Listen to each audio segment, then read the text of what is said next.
Hello అండి, welcome back to our channel.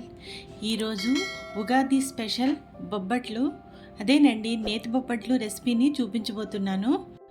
ముందుగా ఒక గిన్నెని తీసుకొని అందులో 1 కప్పు శనగపప్పును వేసుకొని బాగా కడిగి దాన్ని ఒక హాఫ్ అన్ అవర్ నానబెట్టుకోవాలి.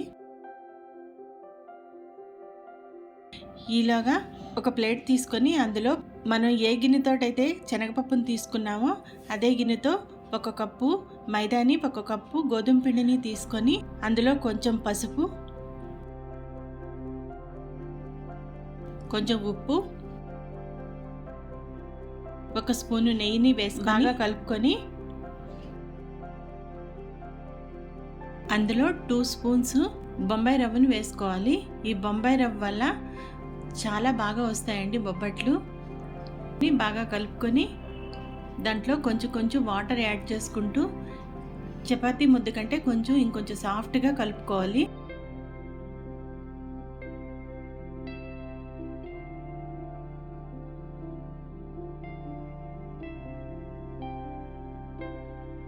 ఇలా కలుపుకున్న దాంట్లో 2 స్పూన్స్ ఆయిల్ని వేసుకొని మళ్ళీ ఇంకొకసారి బాగా కలుపుకొని దానిపైన ఇంకొక 2 స్పూన్స్ ఆయిల్ని వేసుకొని మూత పెట్టుకోవాలి. ఇప్పుడు మనం ముందుగా నానబెట్టిన శనగపప్పుని 1 కప్పు శనగపప్పు కదా, దాంట్లో 2 కప్స్ వాటర్ వేసుకొని కొంచెం పసుపు, 1 స్పూన్ నెయ్యి వేసుకొని కుక్కర్ని 4 విజిల్స్ రానివ్వాలి.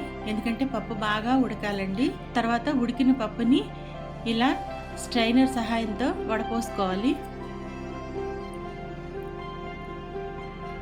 ఇప్పుడు ఈ పప్పుని మిక్సీ జార్లో వేసుకొని మనం 1 కప్పు శనగపప్పు తీసుకున్నాం కదా, అదే కప్పుతో 1 కప్పు బెల్లాన్ని తీసుకొని మొత్తం బాగా పేస్ట్ లాగా అవ్వాలి. అస్సలు పప్పు బద్దలు ఉండకూడదు. అలా తయారైన ఆ పేస్ట్ని ఒక మందంగా ఉన్న గిన్నెలో వేసుకొని స్టవ్ మీద పెట్టుకొని బాగా కలుపుకోవాలి.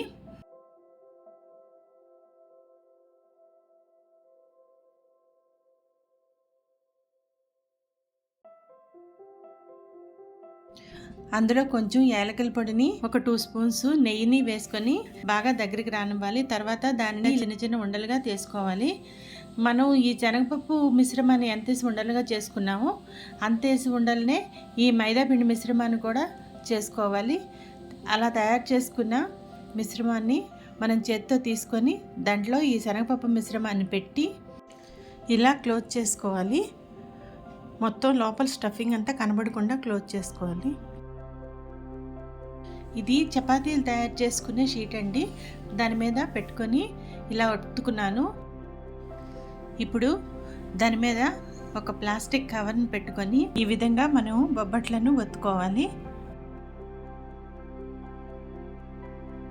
మైదా పిండి బాగా నానడం వల్ల చాలా ఈజీగా వచ్చాయండి బొబ్బట్లు. ఇలా ఒత్తుకున్న బొబ్బట్లను మనం పెనం మీద వేసుకొని నేతితో కాల్చుకోవాలి.